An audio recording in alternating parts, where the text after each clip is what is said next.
I'm just being asked that during the Mangalarti the people dance, which is good, and that's why people change the tune we're hearing, that to encourage the dancers.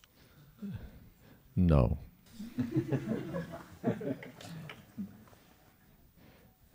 And some of the things, dancing is a whole separate seminar, but no, you don't have to change the tune because the dancers need to. Prabhupada's system of kirtan by the way was very simple. He would start slow, very slow, then he would get speed up, gradually speed up, gradually speed up, and then he would end.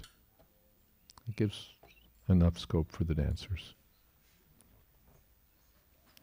So now we'll talk about some particulars of Iskcon kirtans, starting with what I call the deity ditties, that is, little jingles about the deities. Jai Radha something something, Radha something something, Radhe. That's how you get your Radhes in. There is a song, it's in the original Vaishnav, Iskcon BBT Vaishnav songbook, about the deities of Vrindavan, Radha Damodar, Radhe, Jiva Goswami, Prandanahe, and so on.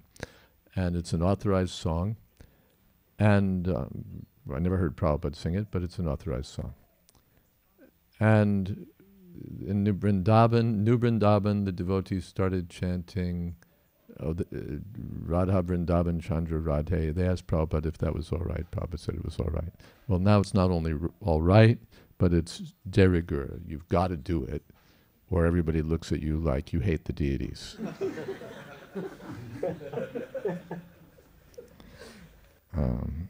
They're not only at the end of the kirtan, they're at the middle of the kirtan. Vrindavan, I was just there. It's like they finish Vibhavari Shesha, then it's Jai Radha Shamsundar, and so on and so on. Then there's Hare Krishna, then there's more of Jai Radha Shamsundar, Jai Krishna Balaram. The Jai somethings have all become like a staple of Iskcon kirtan. Although it wasn't introduced by Prabhupada, he didn't ask for it, but there it is. It's like, and all of this means, this is 25 minutes Mangalarti. So this much for the samsara prayers, then an increasing amount for the deity jingles, and Hare Krishna gets to be pretty thin. And that also, 5 tunes so that the devotees can dance and not get bored. Sometimes we even hear these deity things in the middle of the Gravastakam. It gets, or after the Jai Radha Madhava in the Bhagavatam class, after the Tulsi prayers, after the Nrsimha Arti, it's all got to be Jaya deities, Jaya deities. Just wasn't introduced by Srila Prabhupada. And they also often lead to, after, where are you going to go after Jai Radhe, Radha Shamsundar? Well, then it's got to be Jai Radhe, which Prabhupada disapproved of. Another change, then another change, and another change. Where else can this lead? I'll tell you where it can lead. Here's some examples of things I've heard in kirtan. There's a temple in the Middle East where they have deities whose names are Radha Krishna. It's not Radha Damodar, it's Radha Krishna. So, Jai Radha, Radha Krishna, Radha, Radha Krishna. Radhe. I was in Los Angeles and I heard a very respectable sannyasi chanting Radha Rukmini Dwarkadish, Radha Rukmini Dwarkadish, Radhe, which is not only, which is Rasabhas. One time, when they were naming the deities, Jayadvaita Prabhu, who was the GBC man at the time, I think, asked Prabhupada what to name the deities, what they could name the deities, and Prabhupada said, "Oh, you can call him Dwarkadish," because it was New Dwarka already. He said you could call him Dwarkadish, and he asked Radha Dwarkadish. He said Prabhupada got like a very long face. Radha has no scope for Dwarkadish.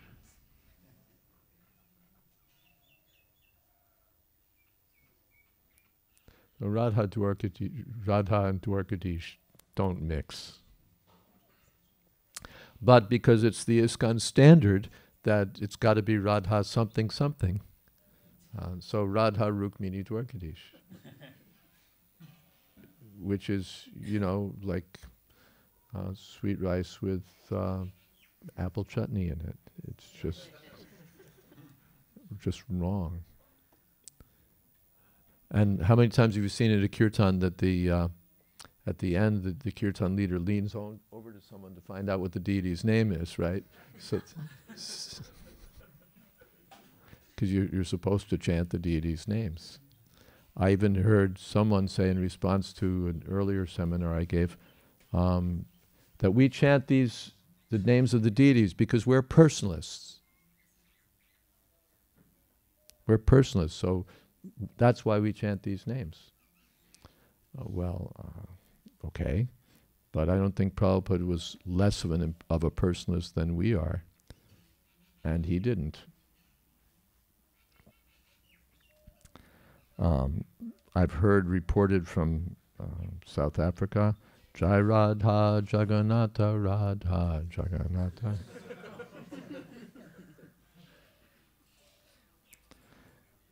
I've heard in, again, the Middle East, because it's all which deities you have on your altar, right? So, Jai Ladu, Jai Radha Ladu Gopal, Radha Ladu Gopal. It's gone from what can you say, from bad to worse to absurd to who knows. And it's all because there's this formula that you're supposed to. You're not just supposed to, it's like standing naked. If you end the kirtan, just chanting Hare Krishna and then stop, it's like your dhoti just fell or something.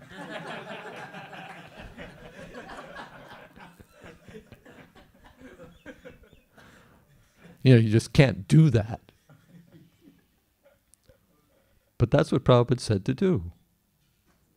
Sri Krishna Chaitanya, Hare Krishna, nothing else. Maharaj.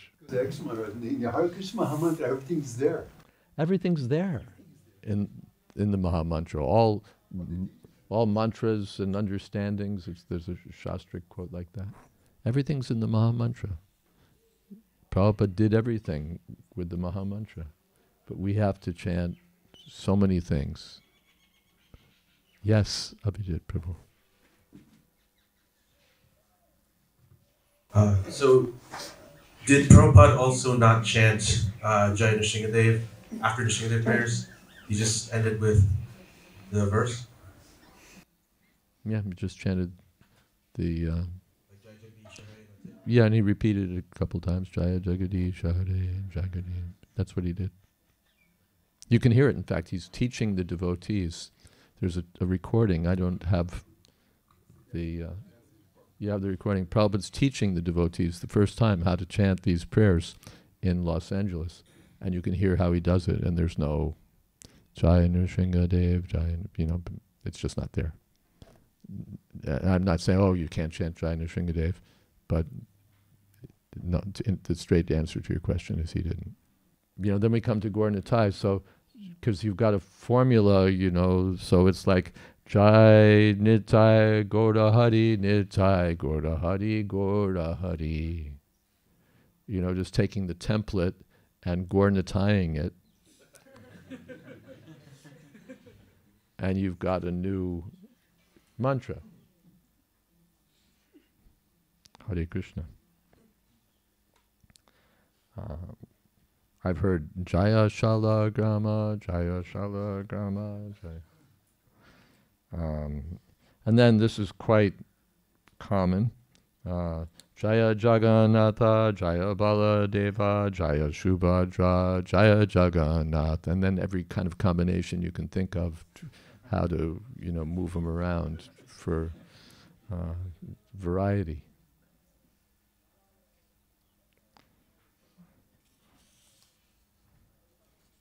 I have a reliable source in Brazil who says that he was told that a very senior devotee told us that every time you chant Jaya Jagannath, you have to chant Jaya Sudarshana, Jaya Sudarshana, because the Sudarshan chakra is also there with Jagannath, installed. So you have to chant. Otherwise, you're like committing a Sudarshana aparad because you didn't.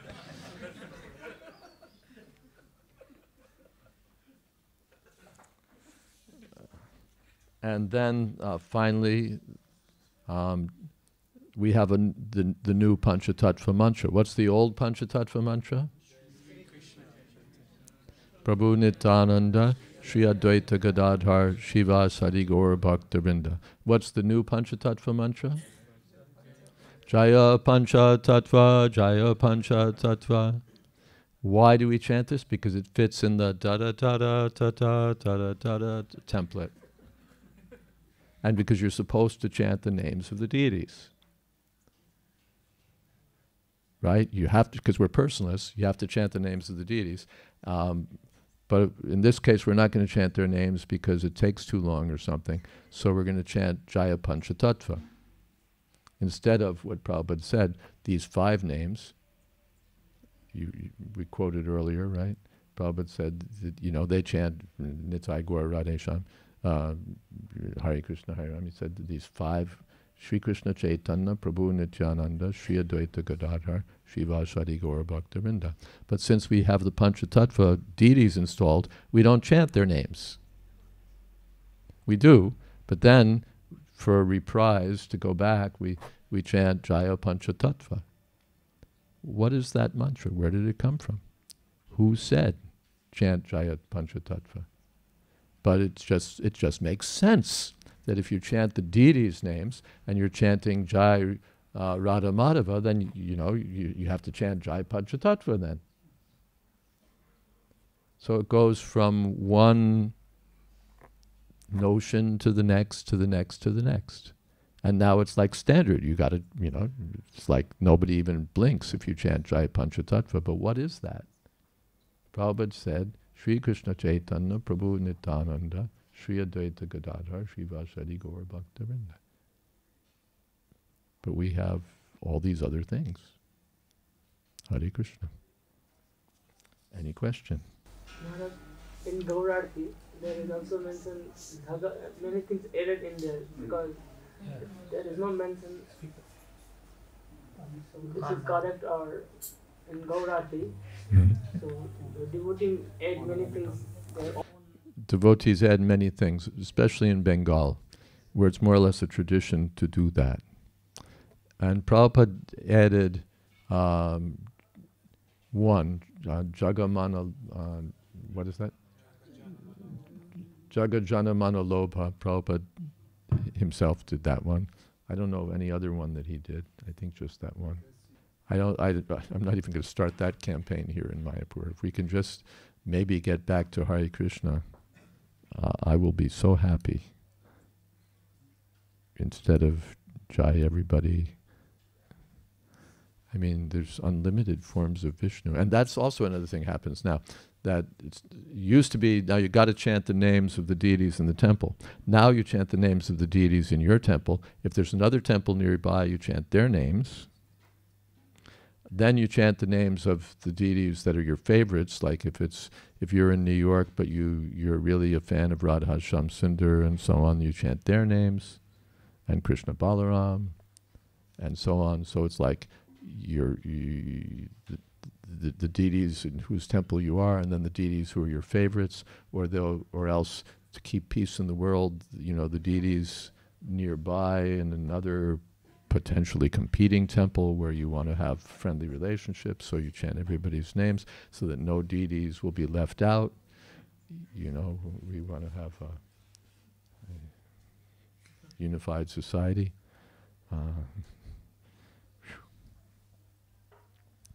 So it becomes deities upon deities upon deities. Jai Radhe. After the ending of the kirtan, during Prema Dhwani, people say, Srila Prabhupada's transcendental book distribution, Ki Jai. There's a lot of addition. You can come to the Prema Dhwani, I think, by the by, but yeah, the Prema Dhwani is a big opportunity.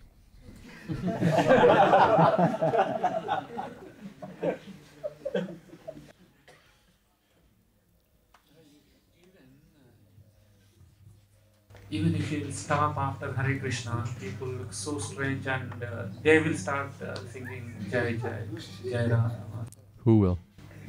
No, I had a very bad experience with that. You had a bad experience. What happened? So when we were Tell us about your trouble. What happened? after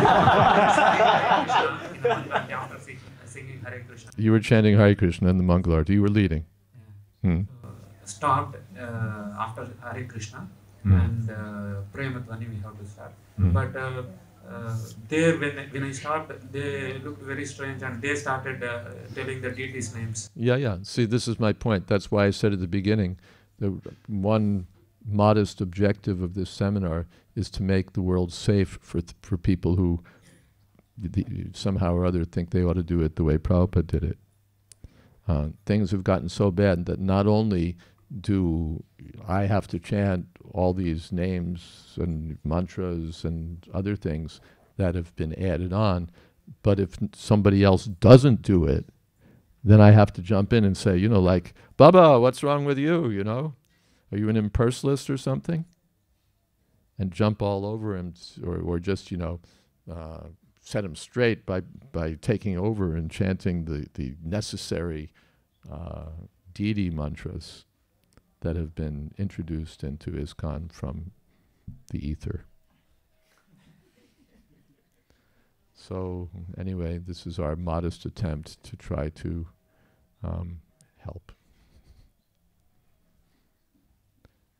so that honest fellows like you won't have to have such bad experiences.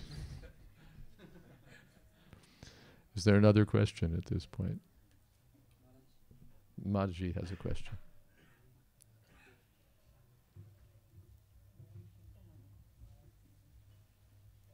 Thank you, Maharaj. This is extremely important because you mentioned this purity is gonna go through the next generations. And we could see clearly the new generations already doing all these mistakes. Our 2, 3, 4 years old already singing all these things. And it seems we need a real help, something really practical to improve this. Maybe, I don't know, sorry to ask this question, maybe we could have some authority, kirtan authority, because we all know in advance who is going to lead the next kirtan. Maybe the leader could have a little meeting with this kirtan commander or something, and they could have, this is the standard, Prabhu, please follow it. Yeah. It would be nice, I think, for temples to know what the standard is, and then to teach. People don't even know. Let's not start with, they break the standard. Nobody knows even. Sakalaneha mahata yoganashtapa prantapa. And as you said, it hasn't taken thousands of years since the time of Vivasvan. It's, within 50 years, people don't even know the standards of kirtan. And I'm not speaking about, like some sort of esoteric standards. The basic things that Prabhupada taught are largely unknown.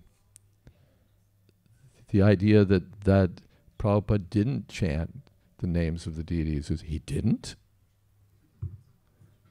And maybe why not? He didn't want us chanting Jai Radhe. You're not supposed to you're supposed to chant the morning tune. What's the morning tune?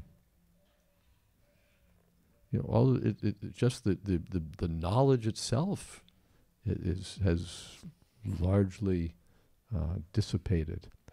So the first thing is just to present this information, which I'm trying to do.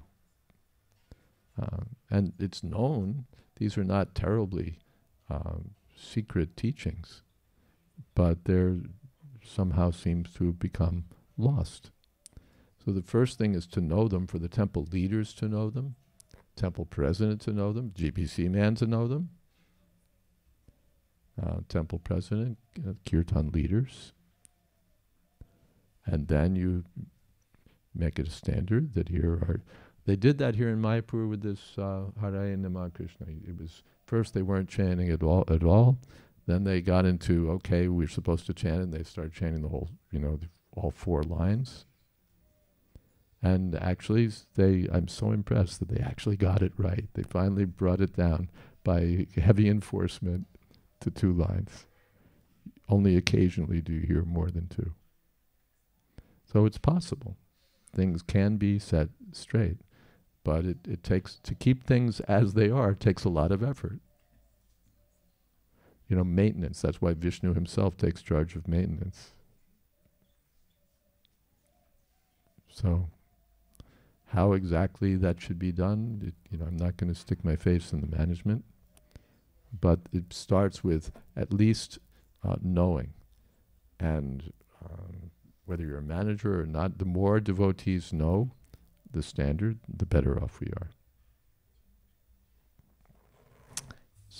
Maharaj, you wanted to say something? I was talking to Jayadvaita Maharaj another day that my travelings, I can see that the devotees, with many wonderful Vaishnavas, wonderful bhajan and kirtan, but the tendency is not to listen to Srila Prabhupada anymore. Prabhupada's bhajan, Prabhupada's kirtans. Therefore, like you said, Maharaj, basically they don't know what the Prabhupada's style actually. It's for me something really, now I feel really shocked about it. In many temples, in the receptions, etc., they listen wonderful bhajan leaded by the Vaishnavas, but not Prabhupada. Therefore, how? Yet know how Srila Prabhupada used to sing his kirtans and bhajans. It's something quite serious, I think. What they know is like a 90-second loop of the kirtan machine. Right? They have a kirtan japa machine consisting of a speaker and a button and a chip, and there's a little clip of Prabhupada chanting for whatever it is, 90 seconds, japa, and flip it again, and it's 90 seconds of kirtan, and that's Prabhupada's kirtan. And there's so many other kirtans of Srila Prabhupada that's simply not heard. So, everybody's listening to Prabhupada, but they're listening to the same 90 seconds. Yeah. Something else. Usually kirtans end with IC. So Jaya Prabhupada, Jaya Prabhupada. If they are eliminating the deity names, but they like mandatorily sing Jaya Prabhupada. Whether it is correct or not. Chanting Jai Prabhupada we did in Prabhupada's time, in Prabhupada's presence. He's our founder Acharya. I don't see any objection, any reason not to, and there are lots of reasons we can. So it's very fine. Especially in the Guru Puja Kirtan, which, as I said, is not really Guru Puja, it's Prabhupada Puja. That's when our whole community comes together, whoever your Guru is, and we all glorify our founder Acharya. So chanting Jai Prabhupada is quite appropriate. But but then it's elsewhere, like for example, we chant Gurvastakam in the morning, and then right after that, Jai Prabhupada. As if the Gurvastakam is just chanted for Prabhupada, which I humbly submit it's not. It's the Gurvastakam, the Guru Ashtakam, it's for the Guru. And your Guru might be Prabhupada, or it might be Bhakti Vikas Maharaj, or it might be Radhanath Maharaj, or it might be Govinda Maharaj, or Indratumna Maharaj, or Bhakti Chaitanya Maharaj, or Shivaram Maharaj, or Bhakti Char Maharaj, or Jayapataka Maharaj, or any one of our initiating Gurus. or even some of our Iskcon members are initiated by respectable people outside of Iskcon. Very few are in that situation. But anyway, lots of us, probably the majority of devotees these days, are not initiated directly by Srila Prabhupada, unless you come from Bangalore, where everybody's initiated from Srila Prabhupada for the next 10,000 years. Leaving that aside, in Iskcon, most are Prabhupada's grand disciples. And therefore, how much thought goes into this when we chant the Gravastikam and then right after that, the Prabhupada, Jai Prabhupada. It seems to say that Prabhupada is your guru, that this song applies to Prabhupada only, and therefore naturally we chant Jai Prabhupada after the Gravastikam. Now, I have no problem if grand disciples of Prabhupada during the Gravastikam think of Prabhupada. It's fine. He is their guru, as Bhaktisiddhanta Saraswati Thakur is also the guru of all of us, and Rupa Goswami and many others, and especially Prabhupada's our founder Acharya. So I have no, if devotees think of Prabhupada during the Gravastikam, then it's fine. But what if someone thinks of his guru? What if during the Gravastikam, a devotee is actually meditating on his guru? Is that bad? Is he off track? Is he philosophically deviant? Is he not in sync with the understanding that we have in Iskcon? Are we crypto-ritvics? We're really under the, it doesn't really kind of matter. Yeah, we know everyone's initiated by, but really everyone's Prabhupada's disciple? And no one else's? So you finish the Gravastikam and then you introduce, Jai Prabhupada. Or because you recognize that it's, that it's not just for Prabhupada, then you have to chant Jai Gurudev. So that's where that comes in. Now that we chanted Jai Prabhupada, and wait a second, not everyone's Prabhupada's disciple, so now you've got to chant Jai Gurudev, so that people can not feel that their guru has been left out. So you start with Jai Prabhupada and then you go to Jai Gurudev. Unfortunately, Prabhupada considered Jai Gurudev impersonal. So because you introduced one thing, now you have to introduce another thing. And so it goes. And maybe that's not so objectionable, but then you get even in the middle of Gravastikam.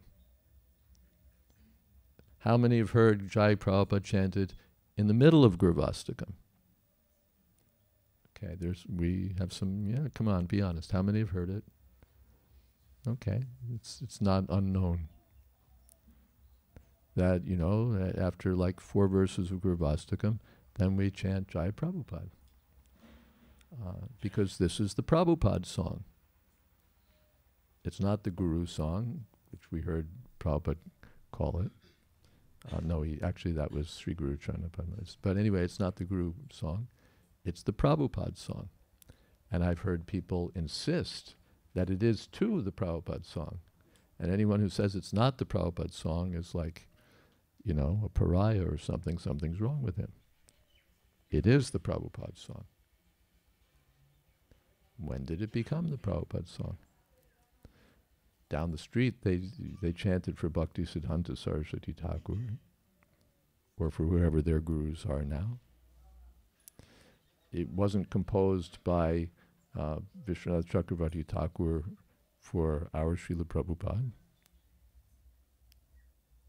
When did it become the Prabhupada song instead of the Guru song? It's not Prabhupada Ashtakam, it's Guru Ashtakam. And there's nothing wrong with devotees during the Gravastikam thinking that this is about my guru. And when devotees are thinking that way, and in the middle you break out into your Jai Prabhupads, you're interrupting their meditation needlessly. That is the complaint that I would submit. Are there any questions about that?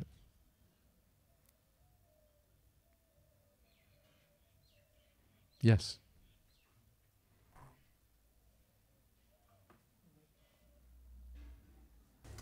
Maharaj, I fully humbly accept what you mentioned, but I just would like to paint a scenario. Possibly when Prabhupada was there, all the disciples were all, for them, Prabhupada was their guru. So he kind of agreed for his name to be chanted, Srila Prabhupada. But today what's happening is when we have a Guru Ashtaka being sung, in the audience there are people who have different gurus. So it's not possible to take all the gurus' names. So in this scenario, chanting Srila Prabhupada's name and then after that following it up with Gurudev, won't it be considered that it's being a, for want of a better word, being a placeholder for people to think of their respective guru while chanting Gurudev at that point? Yeah, I guess that's the thought process. That we chant Jai Prabhupada because Prabhupada is the guru of everyone, and then we chant Jai Gurudev as a kind of a token representing all the gurus, and that all makes perfect sense. I think that's probably an accurate description of what's going on. But why do we need to do that? Why is that better than just chanting the Gravastakam and getting on with it? Why is that better than Samsaradava, Sri Krishna Chaitanya, Hare Krishna, nothing else? You know, by putting in the Jai Gurudev, we solve a problem. But the problem doesn't need to be there. If we do what Prabhupada instructed Harikesh to begin with, you don't have that problem. And if you don't, you do have this problem. Well, it's a placeholder because we can't chant everybody's guru's names, so we have an impersonal placeholder there. And I get the logic, it makes sense, but do we need to go on logic, or are we better off going by what Prabhupada said to do? Right? Yes. So Maharaj, you wouldn't chant Prabhupada's pranam after the samsara prayers? I wouldn't chant Prabhupada's pranam after the samsara prayers. That's the next question. Well, to answer that question, let us start here before we talk about what I might or might not risk my life doing or not doing. Prabhupada chanted Samsaradava, Sri Krishna Chaitanya, Hare Krishna, and nothing else. In the evening, Prabhupada chanted the whole Mangalacharana. Every time. I was with Prabhupada, you know, we used to have Kirtan in the evening, Monday, Wednesday, and Friday at 26 2nd Avenue.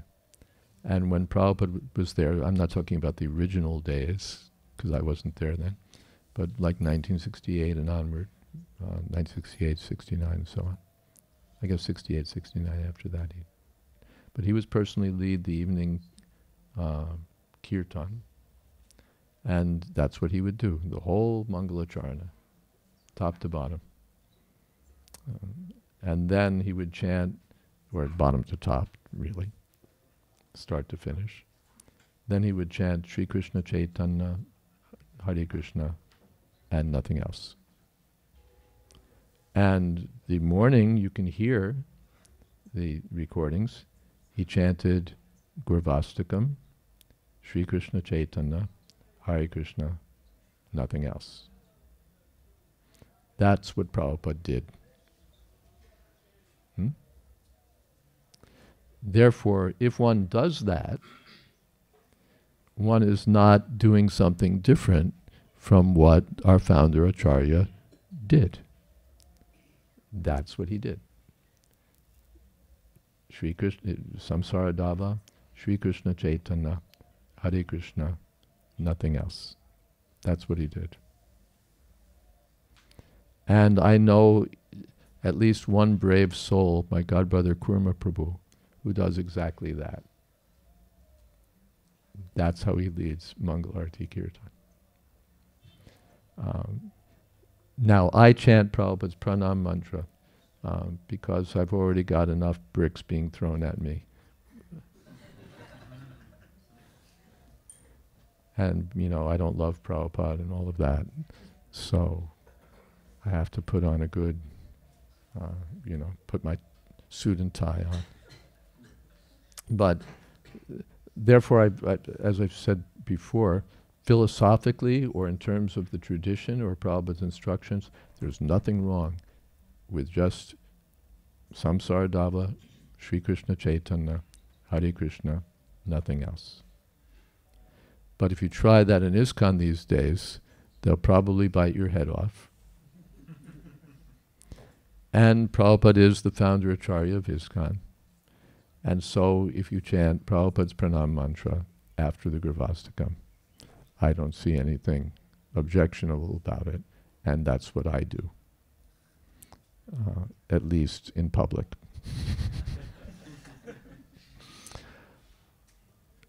But there's something else that's done, which I think is, again, not carefully thought about. We do things, and there's a reason, but it's not exactly following what Prabhupada did, and it's perhaps not carefully thought out. So, yes, we chant Gravastakam, then we chant Prabhupada's pranam mantra, then Sri Krishna Chaitanya. But sometimes we hear that they start the Mangalarti with Prabhupada's pranam mantra.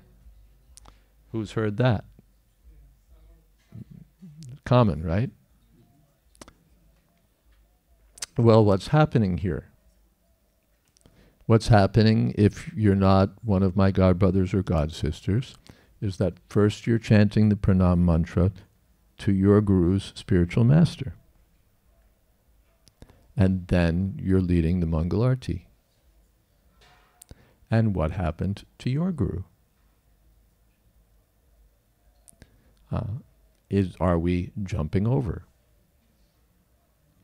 Now, there are reasons why the kirtan leader doesn't chant the mantra for his guru. There was a time in Iskcon when, even if he wasn't your guru, you had to chant his mantra. You know, you could be a godbrother, but you had to show everyone else, and so you'd better chant his mantra. And it got so oppressive and so intolerable that finally all that went out the window. And the result is that all of those people who were chanting their guru's mantra now don't chant any mantra. Or, that is to say, they chant Prabhupada's mantra because we don't really, we're like shy of this. We don't want to hear anyone else's mantra in the kirtan. So even though the kirtan leader properly might offer obeisances first to his guru in some way, we don't do that. And I understand it, because of the cultural sensitivities and the history that goes with it of Iskcon. We don't do that. So you're not going to hear Jayapataka Maharaj's pranam mantra or Bhaktichara Maharaj's mantra or, Shivaram Maharaj's mantra or Niranjan Maharaj's mantra or anyone else's mantra. You're going to hear Prabhupada's. I get it. And I have nothing to argue about it. But still you have this situation where people are chanting Prabhupada's mantra first. So, my disciple is beginning the kirtan by offering obeisances to his spiritual master. Or Tulsi here, he's going to offer obeisances to his spiritual master's spiritual master. Now that's really, when you think about it, not quite right, according to the tradition. the tradition is that first, before you do anything, you offer your respects to your spiritual master. So Sukadeva Goswami begins. He's asked these questions by the sages, and before he goes anywhere else, Yam pravrajantam anapeta peta krityam dvaipayano virhakatara ajuhava putreti tanmayatayo taravo binudas tam vyasasunam upayami guru munina. He offers his obeisances to his spiritual master, Sukadeva Goswami, in 2 verses. Then he offers his obeisances to Narayan and to Saraswati and so on. Then he begins, then Muniya Saduprishtoham. Then he answers the questions.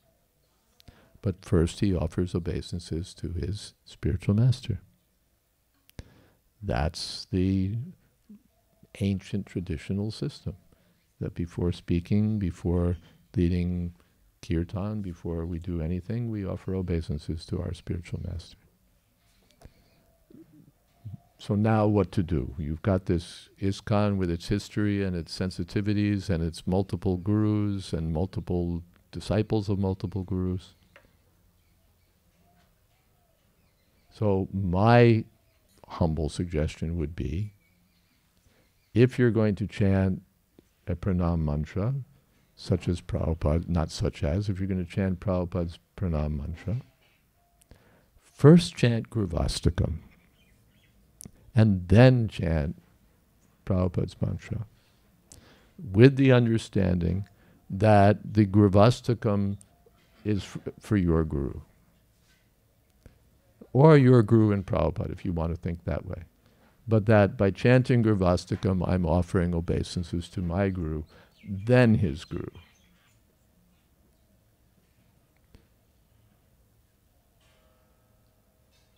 It's not quite the same as chanting your guru's mantra, but given the society we live in and its history and its the feelings of all the participants, that would work.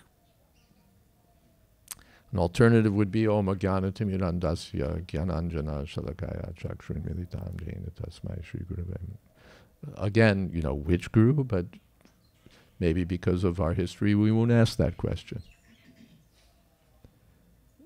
My point on this is, why Prabhupada's mantra before Guru Vastakam?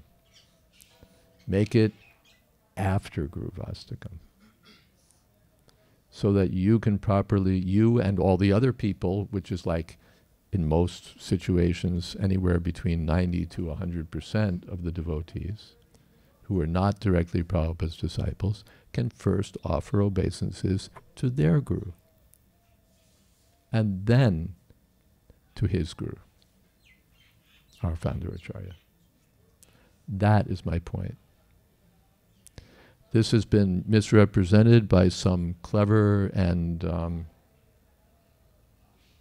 well, some people who, for reasons of their own, took a tiny clip out of something I said in another seminar in such a way as to create the impression that I'm against chanting Prabhupada's pranam mantra, to the point where I've had very sincere godbrothers and other devotees ask me, you know, that is it true that, and so on and so on and so on.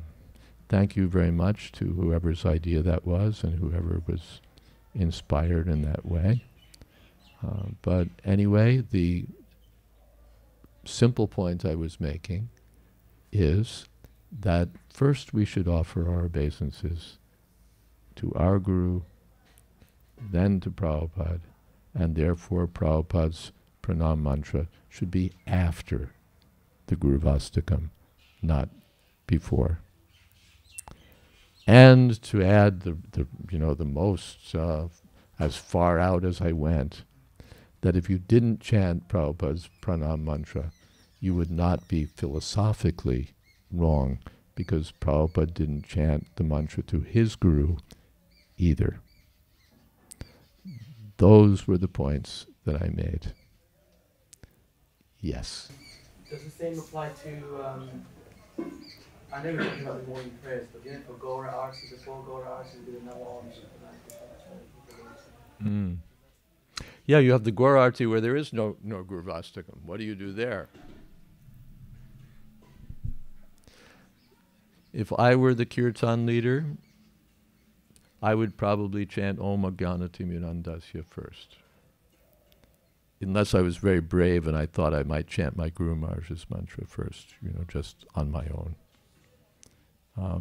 That's what I would do, because my thinking would be that it's my duty to offer my respects to my Guru before I begin the kirtan. So I would either chant my Guru's mantra, and if other people have a problem with it, too bad. I'm not asking you to chant it, but I'm his disciple, give me a break. So I'm going to chant his mantra, and you tolerate for, 30 seconds it'll take, and then we'll get on with it after I've done my duty. Or if that's against the present Iskcon laws, I don't know whether it is or not, to tell you the truth. But if the GBC has decided that that's not acceptable under the present circumstances, then Om Ajnanatimirandasya Jnananjana. That's what I would do under those circumstances. Someone else might have a different approach, I don't know, but that's how I think I would handle it. The question doesn't face me, of course, but because it's, I can chant Prabhupada's mantra, but for others, yes.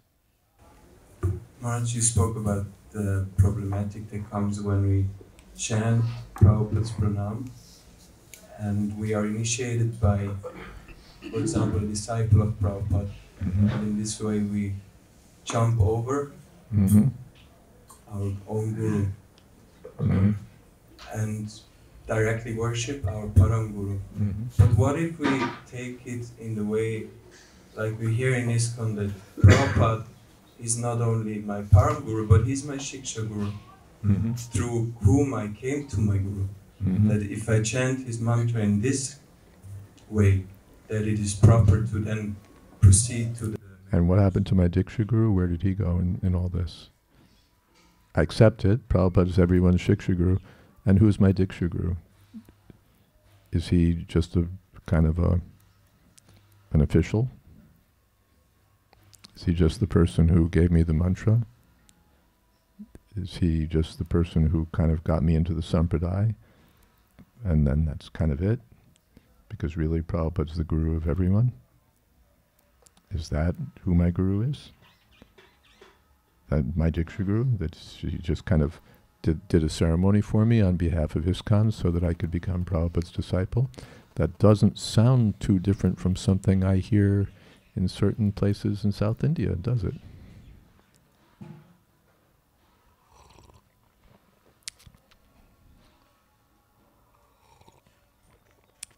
Now, again, if Prabhupada's pranam is in the Mangalarti Kirtan after the samsara, I get it. He's our founder acharya, and everybody has a relationship with him. And if that goes on for the next 10,000 years, I'm not even going to complain for the next 2.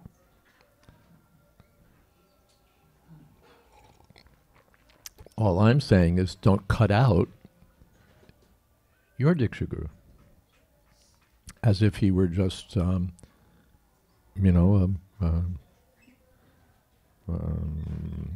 officiating priest, because then you're doing violence to the philosophy.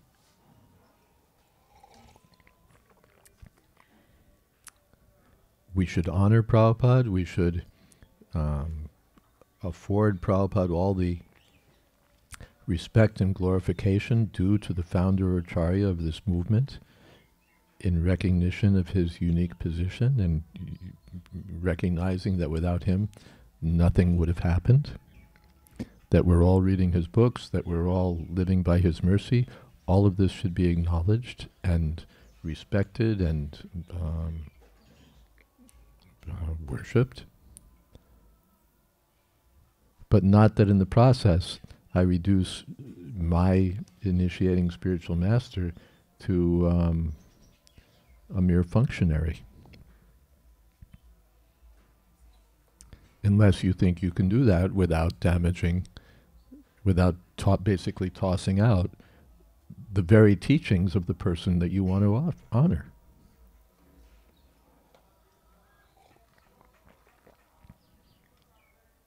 Follow?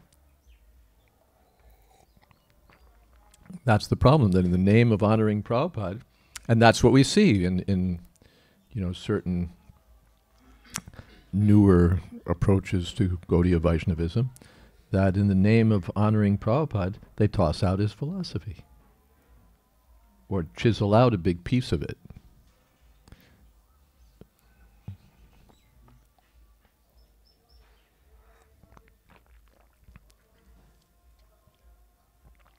Our philosophy is problematic. I mean, it really gets in the way. It would be so much easier if everybody could just be Prabhupada's disciple, and then you'd have, absolute unity and absolute infallibility, and, it would just solve every problem you can think of. It would be just so great. The only problem is that to accomplish that, you have to gut the philosophy. You have to stick a knife into what he taught. Otherwise, it would be so good. It just happens to be totally contrary to what our sampradaya has taught since time immemorial. That's the problem with it.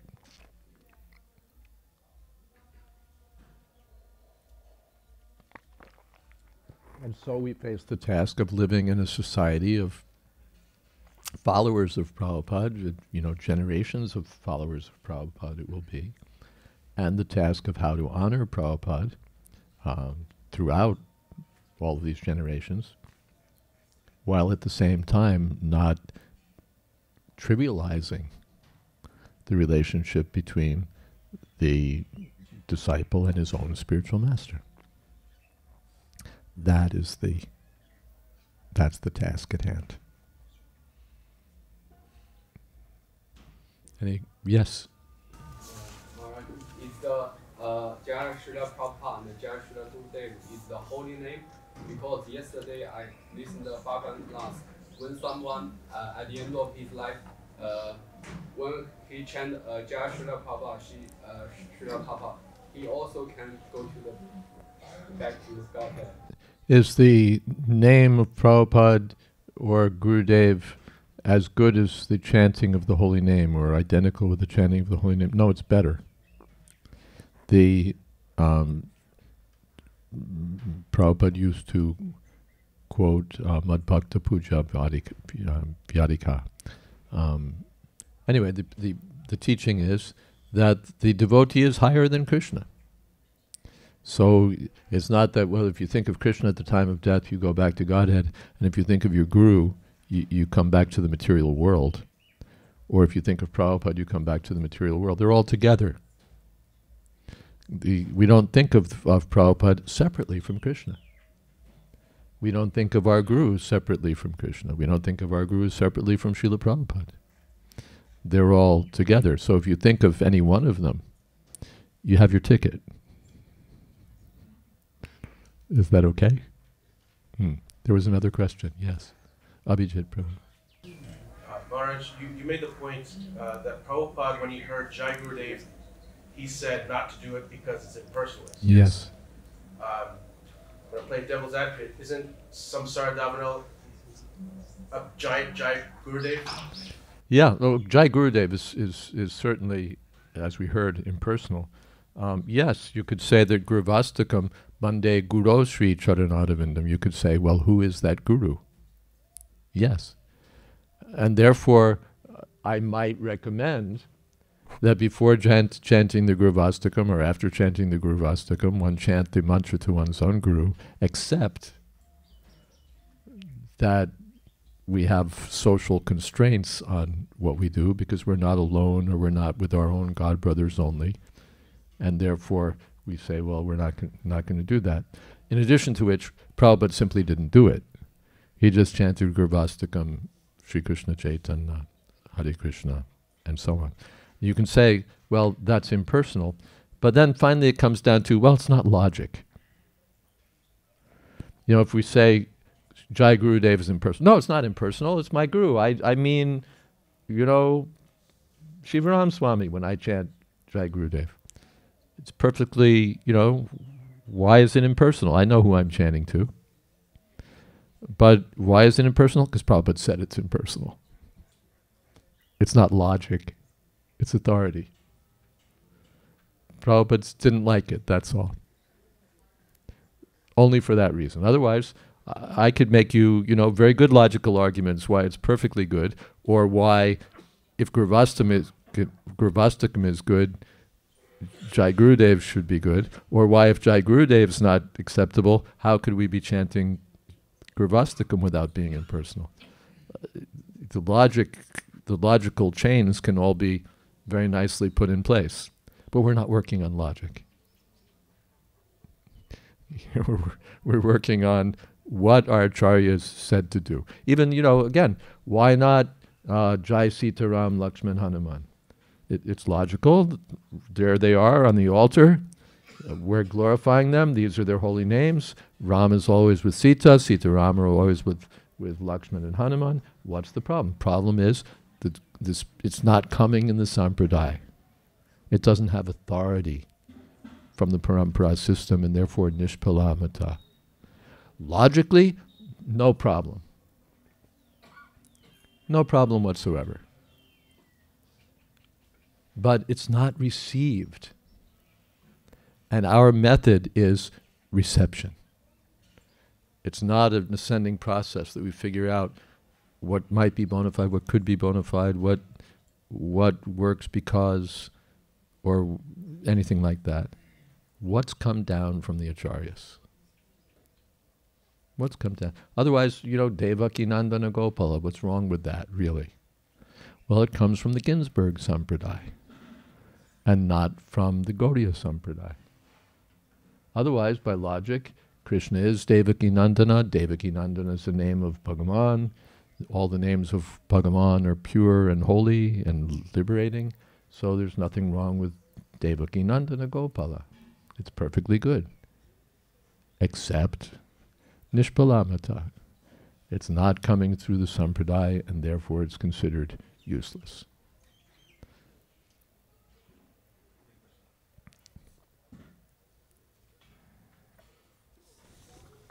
Hare Krishna. Since we are discussing about chanting Gurvastaka prayers in the morning time and offering respect to our own Guru and Prabhupada. So, and mostly we are all sitting here, Iskcon devotees who are residing in the temple.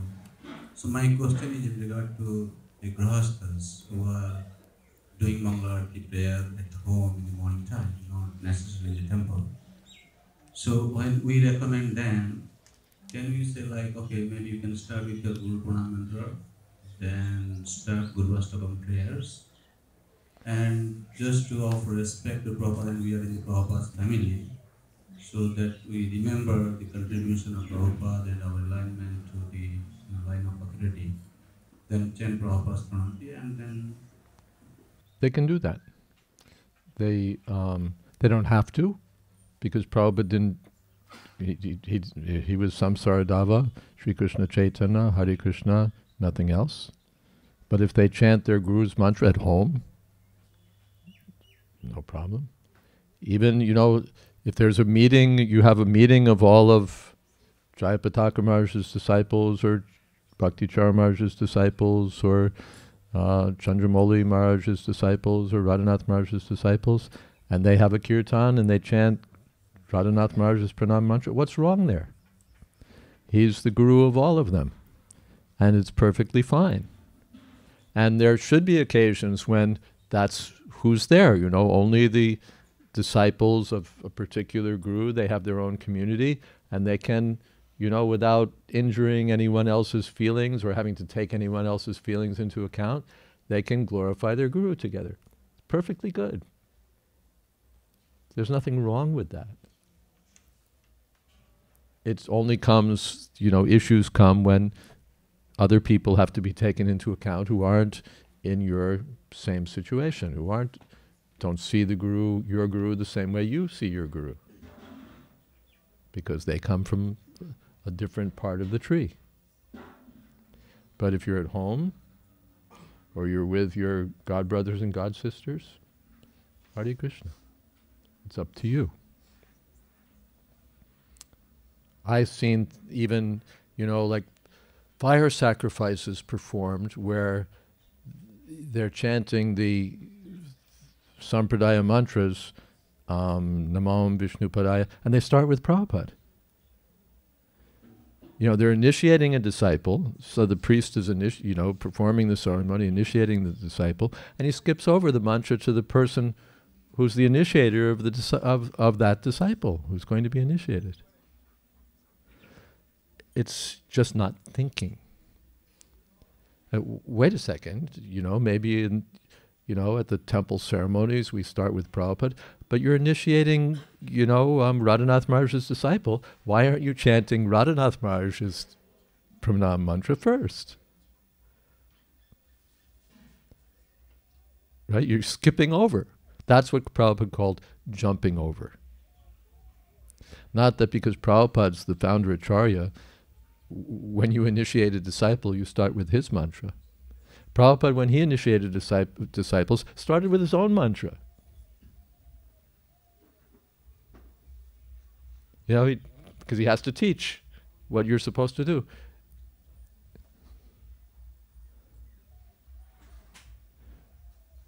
Your guru is not to be excluded. We make adjustments when we're in a larger community, a larger society, for accommodating everyone in harmony. But it's not that to do that we just extract the guru because he gets in the way of unity and harmony and Prabhupada's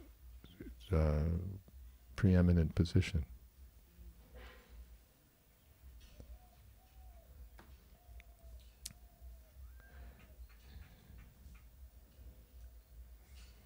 For the same reason that George Washington is not going to be honored today as the President of the United States.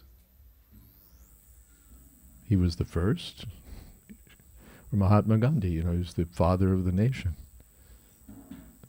But he's not the present Prime Minister.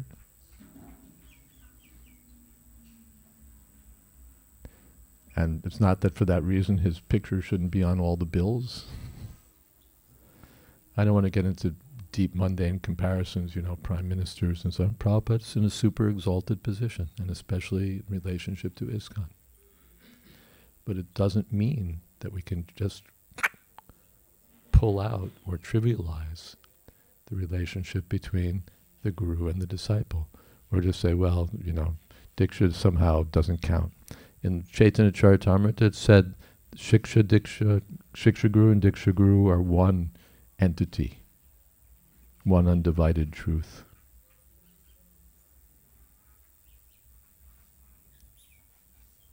And these things need to be carefully thought about. Yes? In between if the Pranam mantra is said, and then there's Panchatattva mantra, there's the Namaste Saraswati Devi one. Yeah, Prabhupada's two mantras. Yeah, so why the second one? Prabhupada actually wrote the second one because we were too dumb to do it ourselves. Yeah. What you mean? What does it mean? How is it translated? Is that what you're asking? Namaste, I offer my respectful obeisances to you. Saraswati Devi, the servant of Bhaktisiddhanta Saraswati Thakur. Gauravani Pracharane, who are preaching the message of Gaura, Sri Chaitanya Mahaprabhu. Gauravani, Vani means his message. Pracharane, preaching. Nirvishesha Shunyavadi Paschatya Desha Tarane. Tarane means delivering. Delivering Paschatya Desha, the Western countries. Paschatya Desha. Desha means country. Paschatya Desha, the Western countries. Nirvishesha Shunyavadi, which are full of Nirvisheshvad and Shunyavad. Nirvisheshvad means impersonalism, as taught by Shankaracharya. Everything is one, the absolute truth is one, impersonal entity, no name, no form, no qualities, no nothing. And Shunyavad. Shunyavad means Buddhist philosophy, voidism. So Prabhupada's delivering these Western countries which are full of impersonalism and voidism, teaching that Krishna is the Supreme Personality of Godhead. Prabhupada, our Prabhupada. Saraswati Deve means, it's Saraswati and then Saraswati. So the long vowel means servant of Saraswati. Just like Vasudeva is Krishna's father, and Vasudeva, the son of Vasudeva. So the son or disciple of Bhakti Siddhanta Saraswati Thakur. That means our Prabhupada. Yes? This in Mangalachan is a different pranam mantra, the Diti pranam mantra, the particular Diti pranam mantra we have in Mangalachan. So sometimes I see devotee when they do pranam, obeisances, the recite just Guru pranam mantra. So I just want to know how much appropriate is it? I don't think I followed your question. Could you ask again? In our Mangalacharan. In Mangalacharan? Yes. So have different Diti pranam mantra. Did Jayatam Pangor? Yes. Hold on 1 second. You're okay. So Radha Krishna pranam mantra, Panchatattva pranam mantra. But sometimes I see devotees when they pay obeisances, they recite their own Guru pranam mantra. So. Sometimes devotees, I can tell you that back in like 1968 when I joined, devotees would meet one another and a devotee would bow down to the other devotee, Namam Vishnu Padaya Krishna Preshtaya Bhutale Srimate Bhakti. Really, that's how it was back then. They didn't know Vancha Kalpatarubhyascha. Everybody would, for every purpose, they would chant Prabhupada's pranam mantra. So, before the deity, one may, of course I don't want to, again, be like the prescriber, that I sit here and I tell you, this is the right thing to do, that's the right thing to do, this is the right thing to do, without having heard directly some instruction on the matter from Srila Prabhupada. My understanding would be that if someone's coming into the temple and chanting Prabhupada's mantra, that means they're understanding that I approach Panchatattva or Radha Madhav or Lord Nrsingadev through my Guru Maharaj or through Prabhupada.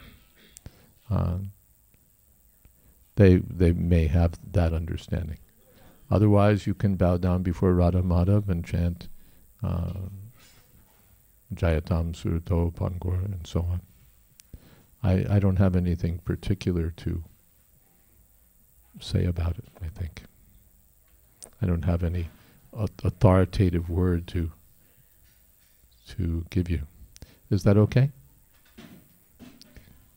Maharaj, when we worship Prabhupada during Guru Puja in the morning, me as a disciple of Prabhupada's disciple, should I first pay respects to my Guru?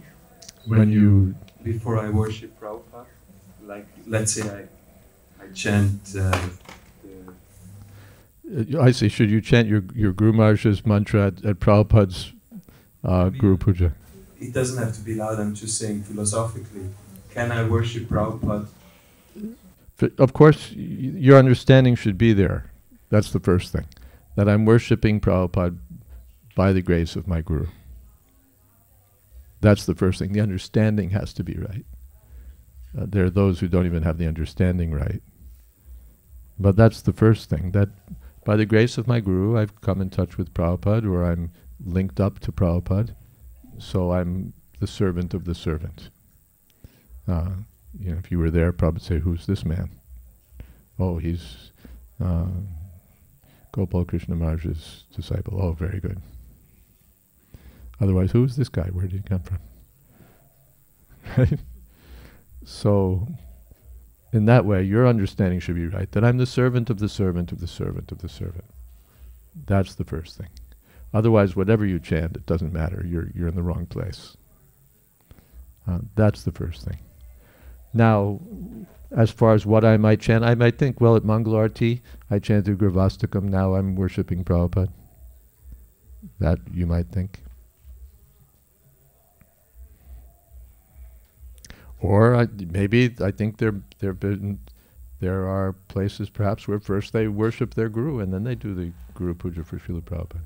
I know in Mayapur for many years they were doing that, Jayapataka Maharaj's disciples. I don't know if they're still doing. They were doing the Guru Puja for their Guru Maharaj, and then they would go to Prabhupada's Guru Puja. Nothing wrong with that. You know, people say, who does he think he is? No, it's evam parampara praptam. It's not wrong. Is that okay? Yes. Is there any standard for evening kirtan tunes also? Is there a standard for the evening kirtan tune? I don't really know of any standards. Not the morning tune, that's the first standard. I know that Prabhupada liked that one tune. What is that? Bajayo Jaya Gora Chande.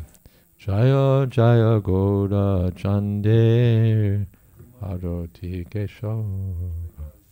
Very traditional Bengali tune, and Prabhupada liked it. It's not the only tune. It's not like you have to chant that tune, but Prabhupada, that was a tune that Prabhupada very much liked.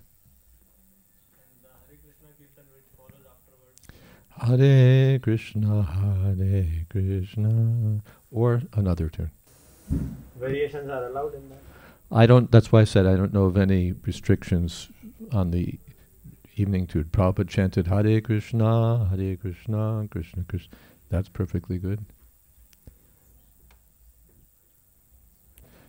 I might say, by the way, there are many beautiful Bengali kirtan tunes, and it's like lost in Iskcon today. Used to be that you would come to Mayapur and you would hear this beautiful Bengali kirtan with leaders like Murari Hari and other devotees. And Prabhupada said this is a special contribution of Bengal, is this Bengali kirtan, of Gaudiya Vaishnavas, this Bengali kirtan. You used to come here to our Iskcon Mayapur and you would hear that. Then it became that you hardly heard it because you would come here and you would hear what the Bengali devotees had picked up from the Western devotees. All sorts of other things, which is mostly what you hear today from the Bengali kirtaniyas, although they can't quite do it. They sort of sometimes can't do it. They try these Western tunes and they don't quite get it right. So then they're neither here nor there. But anyway, you used to come here and then you'd hear it. Then it became like the only place you could hear the old traditional Gaudiya Kirtan was down the street at Gaudiya Math. And now it's becoming that even if you go there, you'll hear the kirtans that they're picking up here at Iskcon.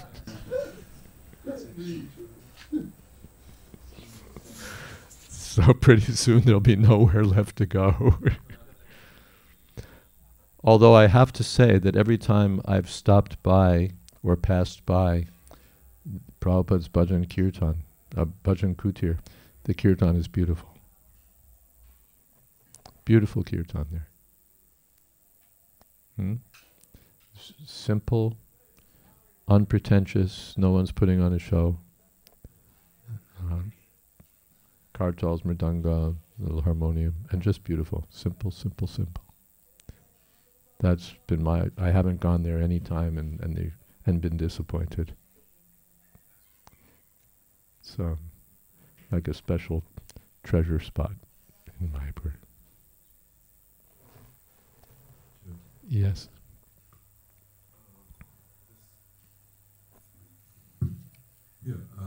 this is not directly relating to the Aarti, but when somebody greets you as Hare Krishna, normally people also respond as Hari Bol, or even in Grihastha life, we often see that the husband trying to attract the wife by calling Hari Bol, Hari Bol.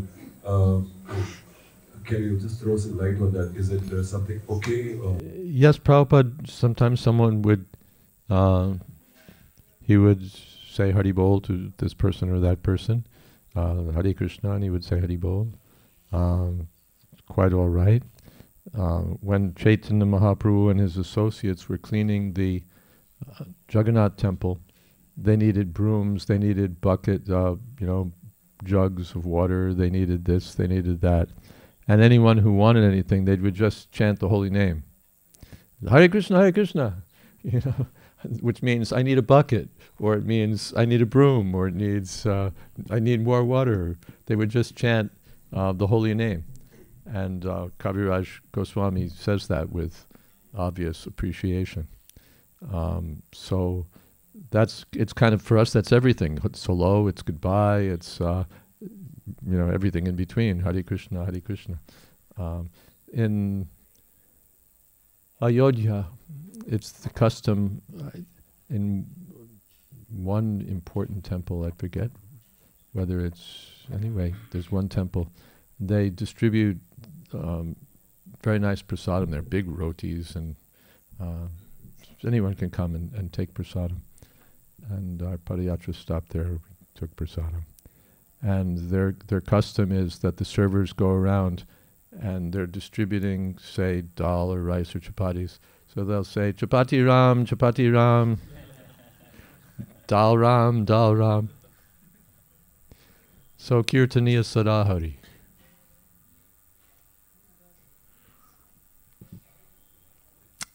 Any other question at this point? Yes. Maharaj, at different times the arti sang in a very different moods. Like in the morning it's very mellow, and then like maybe for like Gaura arti before the energy. But for the Shayan arti, how should the Shayan arti be sung? Should it be like a lullaby, or is it? Well, Prabhupada said that the kirtan always should be sweet and melodious. Now that doesn't mean like a lullaby, but sweet and melodious. We hear, and it's on my list of items for tomorrow, that Prabhupada didn't like clanging and banging. He liked enthusiastic kirtan. It didn't have to be, put you to sleep kind of kirtan, but not clanging and banging. Sweet and melodious.